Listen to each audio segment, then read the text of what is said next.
చంద్రబాబు నాయుడు గారు అంటే మన రాష్ట్ర ముఖ్యమంత్రి.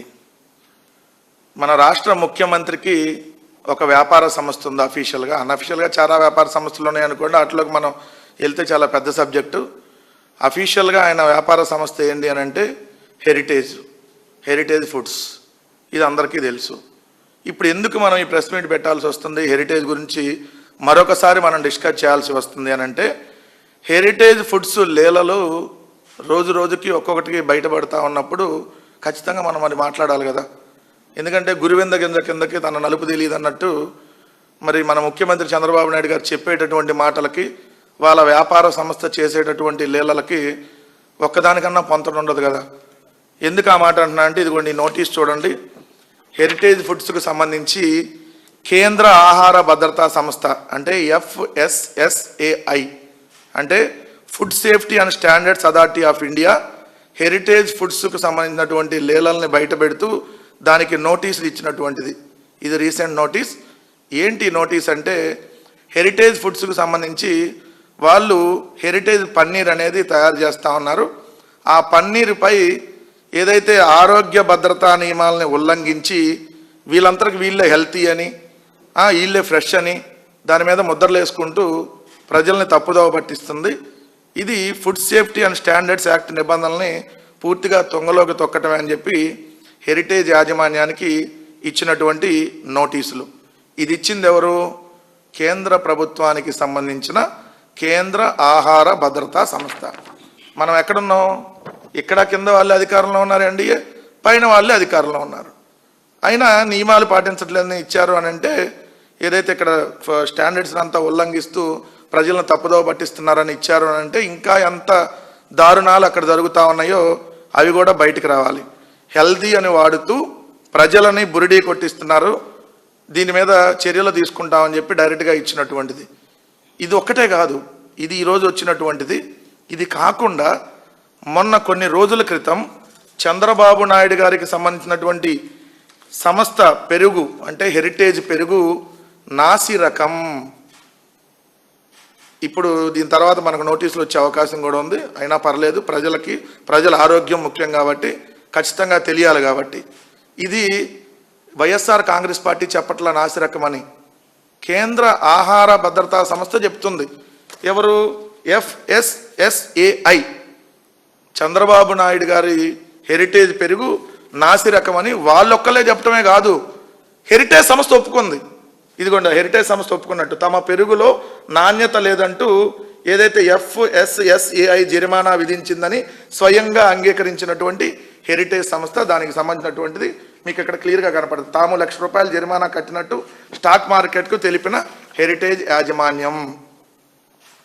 మరి పిల్లలకు సంబంధించి, పిల్లల ఆరోగ్యానికి, ప్రజల ఆరోగ్యానికి సంబంధించినటువంటి పాలు, పెరుగు, పన్నీరు ఇట్లాంటివి అమ్ముతూ నాసి రకం తయారు చేసి అమ్ముతున్నారని అంటే వీళ్ళ మీద ఎలాంటి చర్యలు తీసుకోవాలి?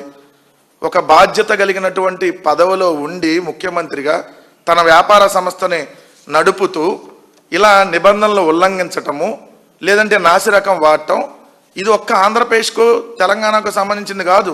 వీళ్ళ ప్రొడక్ట్స్ ఎక్కడుంటే అక్కడ. రెండోది, పక్కన మన తెలంగాణకి సంబంధించినటువంటి హైదరాబాద్ నగరంలో మూసీపై హెరిటేజ్ పడగ అంటే ఏంటిది? ఇలా డైరీకి సంబంధించి షామీర్పేటలో డైరీ ఉంటే ఇక్కడ నాగోలు తీసుకొని వచ్చి దాదాపు ఒక 50 కిలోమీటర్లు తీసుకొని వచ్చి ఏదైతే 50,000 లీటర్లకు పైగా స్కిమ్డ్ వెయ్యి పారబోస్తూ ఉన్నారు. ఏంటి స్కిమ్డ్ వెయ్యి అంటే, దీన్ని శుద్ధి చేసిన తర్వాత మాత్రమే విడుదల చేయాలి. కానీ శుద్ధి చేయకుండా అక్కడ తీసుకొని వచ్చి ఆ మూసీ నదిలో వేయటం వల్ల అక్కడ ఉన్నటువంటి పర్యావరణం పూర్తిగా దెబ్బతినిద్దని చెప్పి అక్కడ ఉన్నటువంటి వాళ్ళందరూ అక్కడ ఫిర్యాదు చేసినటువంటిది. అక్కడ రోజు ఏదైతే 3 ట్యాంకర్లు అంట, మొత్తం ఎంత, ప్రతిరోజు 3 ట్యాంకర్లు షామీర్పేట మండలంలోని జగన్గూడలో ఉన్న హెరిటేజ్ ఫుడ్స్ లిమిటెడ్ సంస్థ ప్లాంట్ నుంచి ఒక్కో ట్యాంకర్లో 18,000 లీటర్ల చొప్పున రోజుకు 3 ట్యాంకర్లు 50,000 లీటర్ల పైగా స్కిమ్డ్ వేయినాయి. మామూలుగా దీన్ని ఏంటి, బయట పారబోయకూడదు. దీన్ని ఈ పారిశ్రామిక వ్యర్థాలను శుద్ధి చేసేటటువంటి ప్లాంట్ ద్వారా శుద్ధి చేసిన తర్వాత మాత్రమే బయటకి రిలీజ్ చేయాలి. కానీ ఇలా అలా రిలీజ్ చేయకుండా హైదరాబాదులో ప్రజల ప్రాణాలతో చెలగాటం ఆడతాం, అక్కడ ఉన్నటువంటి పర్యావరణాన్ని పూర్తిగా దెబ్బతీస్తామంటూ ఎందుకు? పక్కన ఉంది కూడా వాళ్ళ గవర్నమెంటే కదా. అందుకని చెప్పి ఎలా వ్యర్థాలని చేస్తున్నారో ఒకసారి మీరు చూడండి. ఇది ఒక్కటేనా? వీళ్ళ లీలలు ఇంకా చాలా ఉన్నాయి కదా.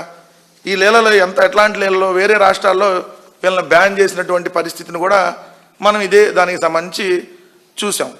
ఇంకొక విషయంలో దీంట్లోకి వెళ్తే, మరి ఇలాంటి సంస్థకి చంద్రబాబు నాయుడు గారి ప్రభుత్వం రాయితీలు ఎలా కల్పించింది అని అంటే, ఎందుకంటే ఆయన సొంత సంస్థ హెరిటేజ్ ఫుడ్స్ తిరుపతిలో ఏదైతే 200 కోట్ల రూపాయలు పెట్టుబడి పెడుతున్నామని చెప్తూ కేవలం 35 ఉద్యోగాలు మాత్రమే ఇస్తామని స్పష్టం చేసినా కూడా వాళ్ళకి ఇచ్చినటువంటి రాయితీలు ఎన్ని?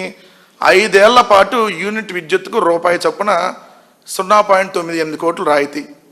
అదేవిధంగా చూస్తే 5 ఏళ్ల పాటు ఎలక్ట్రిసిటీ డ్యూటీ మినహాయింపు, అది కూడా 0.98 ఏదైతే కోట్లు. 5 ఏళ్ల పాటు 100% స్టేట్ జిఎస్టీ 17.80 కోట్లు రాయితీ. టెక్నాలజీ అప్గ్రేడేషన్ పేరుతో 34.93 కోట్లు రాయితీ. వడ్డీ రాయితీ కింద 5 కోట్లు తిరిగి చెల్లించేటట్టుగా ప్రభుత్వం హెరిటేజ్కి. మొత్తంగా చూస్తే 59,69,00,000 రూపాయల రాయితీలు ఇదే హెరిటేజ్ సంస్థకి. ఇదేమన్నా నిబంధనలతో నిజంగా ప్రజల ప్రాణాలకి ఏదైనా ఉపయోగపడేటట్టు నష్టం జరగకుండా తీసుకునే సంస్థ అయితే మీరు రాయితీలు కల్పించినా పర్లా. కానీ ప్రజల ప్రాణాలతో చెలగాటమాడుతున్నటువంటి దానికి నేను చెప్పలా, వాళ్ళే నాసిరకం పెరుగని ఒప్పుకున్నారు కదా. 1,00,000 జరిమానా ఎందుకు కట్టారు నాసిరకం పెరుగు కాకపోతే? ఇప్పుడు మీకు ఏదైతే కేంద్ర ఆహార భద్రతా సంస్థే కదా మీ దానికి సంబంధించి నోటీసులు ఇచ్చింది. ఇది ఇచ్చింది వైఎస్ఆర్ కాంగ్రెస్ పార్టీ వాళ్ళ నోటీసులో కాదు కదా. సో ఇలాంటి దానికి మరి 59,69,00,000 అంటే దాదాపు 60 కోట్ల రూపాయలు రాయితీలు. అంటే మరి వాళ్ళు ఇచ్చే ఉద్యోగాలు చూస్తే కేవలం 35 ఉద్యోగాలకి 60 కోట్లు ప్రభుత్వం రాయితీలు ఇస్తున్నటువంటి పరిస్థితి. ఇదొక్కటేనా అంటే, దీన్ని అడ్డం పెట్టుకొని పేరుకేమో ఇందాపూర్ డైరీ, పేరేమో ఇందాపూర్, లోపలికి వెళ్తేనేమో హెరిటేజ్, పేరుకేమో వైష్ణవి డైరీ, లోపలికి వెళ్తే సంఘం. ఈ సంఘం ఎవరిది? Telugudesam MLA Dhulipalla Narendra, Ponnuru Telugudesam party MLA. ఈ 2 పేర్లు ఇప్పుడు మనం ఎందుకు ప్రస్తావిస్తున్నాం? ఈ Sangam dairy and Heritage dairy. Heritage alias Indapur, ఏదైతే సంఘం అలియాస్ వైష్ణవి. ఈ వైష్ణవి డైరీ మీద ఆల్రెడీ కేసు నడుస్తూ ఉంది. వీళ్ళు నాణ్యత లేనటువంటి నెయ్యిని సరఫరా చేశారనేటటువంటి నడుస్తుంటే అదే వైష్ణవి డైరీకి సంబంధించిన దాంట్లోనే సంఘం డైరీ నడుపుతా ఉన్నారు.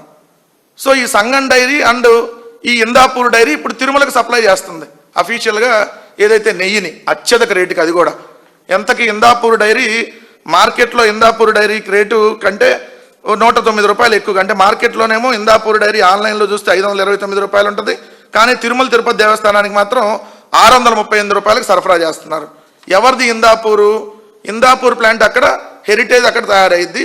అంటే హెరిటేజ్ ఇందాపూర్ బంధం. ఈ హెరిటేజ్ ఇందాపూర్ బంధం మరి హెరిటేజ్ కల్తీ అయినప్పుడు ఇందాపూర్ ఒరిజినల్ ఎట్లా అయింది? 2 ఒకటే కదా. అంటే మరి తిరుమల తిరుపతి దేవస్థానానికి కూడా కల్తీని ఏమన్నా సరఫరా చేస్తున్నారనే అనుమానాలు ఖచ్చితంగా కలుస్తాయి కదా. ఎందుకంటే చంద్రబాబు నాయుడే కల్తీ, ఇంకా వాళ్ళ సంస్థ కల్తీ కాదని ఎట్లా అంటాం? సో అది ఇప్పుడు సప్లై చేస్తుంది ఆ కల్తీ అని చెప్పి. పెరిగే కల్తీ నాసిరకమైనప్పుడు మరి పాలెట్లా ఒరిజినల్ అవుతాయి, లేదంటే మరి నెయ్యట్ట ఒరిజినల్ అయ్యిద్ది. మరి వీటన్నిటి మీద ఖచ్చితంగా విచారణ జరగాలి కదా. చంద్రబాబు నాయుడు గారి తప్పులు కానీ ఏం లేకపోతే, ఎస్ ఇప్పుడు సప్లై చేస్తున్నటువంటి నెయ్యి అంతా క్వాలిటీగానే ఉంది. ఇందాపూర్ మీద అదేవిధంగా ఏదైతే సంఘం మీద నాణ్యమైనటువంటి నెయ్యి సరఫరా చేస్తున్నారని చెప్పి మరి ఏదన్నా ఒక ఎంక్వైరీ చేసి తేల్చొచ్చగా. ఏకసభ్యో, ద్విసభ్యో, త్రిసభ్యో మనకి ఇట్లాంటివన్నీ వేస్తూ ఉంటాం కదా. సరే మీ దగ్గర కాకుండా మరి పైకి వెళ్ళి ఇంకేదైనా ఎంక్వైరీ చేసి ఎస్ నాణ్యమైనదే సప్లై చేస్తున్నారని చూపించేటటువంటి ధైర్యం ఉందా?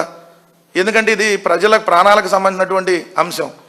రెండోది ఖచ్చితంగా ఒక అంశం అయితే ఇక్కడ మన డిస్కషన్ అయ్యిద్ది. ఎందుకంటే అప్పుడు మీరు అసెంబ్లీ సమావేశాలు జరుగుతూ ఉన్నాయి, బాగా గుర్తుంటుంది. ఇందాపూర్ టాపిక్ వచ్చినప్పుడు చంద్రబాబు నాయుడు గారు ఎలా పారిపోయారు, ఇందాపూర్ హెరిటేజ్ లింకులు బయట పెట్టమంటే చర్చ కూడా జరగనీయకుండా పారిపోయిన సంగతి మనం చూసాం. అప్పుడు హెరిటేజ్ షేర్లు డమాల్ ఉన్నాయి ఒక దెబ్బకి. ఏది? హెరిటేజ్ ఇందాపూర్ బంధం బయటకు రాగానే. ఇప్పుడు మళ్ళీ చంద్రబాబు నాయుడు గారు ఇప్పుడు లడ్డు టాపిక్ తెచ్చి మాట్లాడుతూ ఉన్నాడు. లడ్డులో ఎటువంటి కల్తీ కలవకపోయినా మా హయాంలో కలిసిందని చెప్పి మొన్నటిదాకా విపరీతమైనటువంటి దుష్ప్రచారం. మానవ జన్మలో వాళ్ళు ఎవ్వరూ కూడా అసలు ఏ మతంలో పుట్టిన వాళ్ళు కూడా, ఏ మతాన్ని గౌరవించే వాళ్ళైనా సరే, పక్క మతస్థులైనా సరే ఎప్పుడూ తిరుమల లడ్డులో కల్తీ అని మాట్లాడలా. కానీ అలాంటి 310 సంవత్సరాల చరిత్ర కలిగిన లడ్డులో ముఖ్యమంత్రి హోదాలో కూర్చొని పంది కొవ్వు, గొడ్డు కొవ్వు, బాత్రూంలో యాసిడ్, బాబా అసలు మనుష్యులు మాట్లాడే భాష కాదు అది. ఎవరు లడ్డు మీద అలాంటి మాటలు మాట్లాడాల, అలాంటి మాటలు మాట్లాడాడు. అప్పుడు అనుభవించాడు హెరిటేజ్ షేర్లు ఏదైతే రేట్లు తగ్గుతూ, అప్పుడు యానిమల్ ఫ్యాట్ అన్నప్పుడు ఈ షేర్లన్నీ డమాలైనవి, హెరిటేజ్ ఇందాపూర్ బంధం బయటకు వచ్చి. ఇప్పుడు మళ్ళీ లడ్డు గురించి మాట్లాడుతూ ఉన్నాడు. ఈ హెరిటేజ్కి సంబంధించి FSSAI నోటీసులు బయటకు వచ్చినాయి. మరి ఇది కదా కలియుగ ప్రత్యక్ష దైవం లీలలు. అందుకనే దైవంతో పెట్టుకోవద్దు చంద్రబాబు నాయుడు గారు. ఇప్పటికే పెట్టుకొని చాలా మీ ప్రభుత్వం ఏ విధంగా పతనం అవుతా ఉందో చూస్తూనే ఉన్నారు కదా. ఇప్పటికైనా నాణ్యమైనవి అందించండి, ప్రజల ప్రాణాలని కాపాడండి, ప్రజల ఆరోగ్యాన్ని దృష్టిలో ఉంచుకొని ఏదైతే నాణ్యమైనవి అన్న సప్లై చేయమని చెప్పి కోరుతా ఉన్నాం. మరిన్ని అప్డేట్స్ కోసం ఛానల్ ను సబ్స్క్రైబ్ చేయండి. నోటిఫికేషన్స్ కోసం బెల్ ఐకాన్ పై క్లిక్ చేయండి.